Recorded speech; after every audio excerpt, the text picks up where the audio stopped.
Bonjour Bérénice. Bonjour Maxime. Ravi de vous retrouver. Je rappelle que vous êtes la rédactrice en chef de Radio Imo. Et c'est vrai que dans cette période de fête, peut-être même en cette période de réveillon, certains vont tenter de glisser quelques enveloppes avec un tout petit peu de liquide, par exemple, à ses enfants ou à ses petits-enfants. Mais jusqu'où on peut aller sans risquer de se faire rattraper par le fisc? Je rappelle quand même que c'était notamment des volontés de nos députés récemment.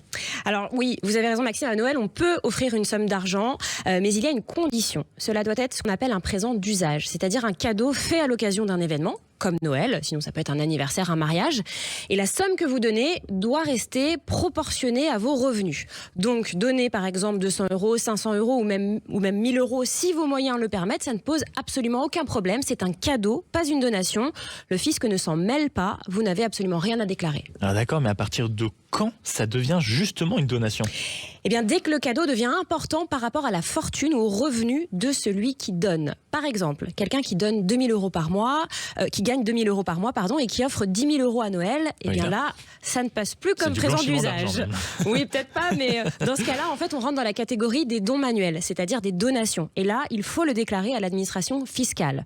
Heureusement, il existe des abattements fiscaux. Chaque parent peut donner jusqu'à 100 000 € à chacun de ses enfants sans payer d'impôts.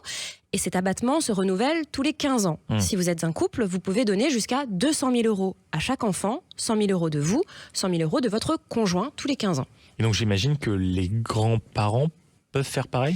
Oui, alors les grands-parents ont également un abattement fiscal qui est plus petit, de 31 865 € par petit enfant, tous les 15 ans également, et ça se cumule avec ce que donnent les parents. Donc si un enfant l'enfant en fait peut recevoir beaucoup d'argent, si sa famille en a évidemment, sans fiscalité, et c'est vraiment une opportunité de transmission à saisir et à avoir en tête. Mais est-ce que pour autant, Bérénice, il y a des conditions? Oui. En revanche, il y a des conditions. Il faut tout de même déclarer le don aux impôts dans le mois qui suit, même si vous ne payez pas de droits grâce à cet abattement.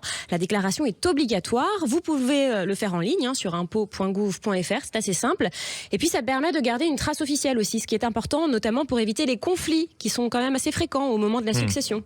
Beaucoup de parents, et je pense à tous ceux qui nous écoutent, aident leurs enfants, notamment par exemple lorsqu'il s'agit d'acheter un premier logement. Est-ce que là, il y aurait des dispositifs exceptionnels? J'ai entendu 2-3 rumeurs à ce sujet. Oui, tout à fait. Vous avez des bonnes sources, Maxime. C'est une opportunité à saisir avant le 31 décembre 2026. Donc vous avez encore un an, encore un peu plus d'un an.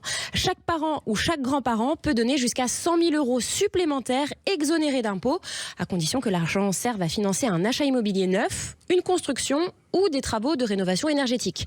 Cependant, il y a quelques conditions. L'argent doit être utilisé dans les 6 mois, les travaux doivent être éligibles à MaPrimeRénov' et le bien immobilier doit devenir une résidence principale. Ça ne sert pas pour les résidences secondaires, les maisons de vacances. Merci beaucoup Bérénice de Villefloriot. Je rappelle que vous êtes la rédactrice en chef de Radio Imo. Merci Maxime.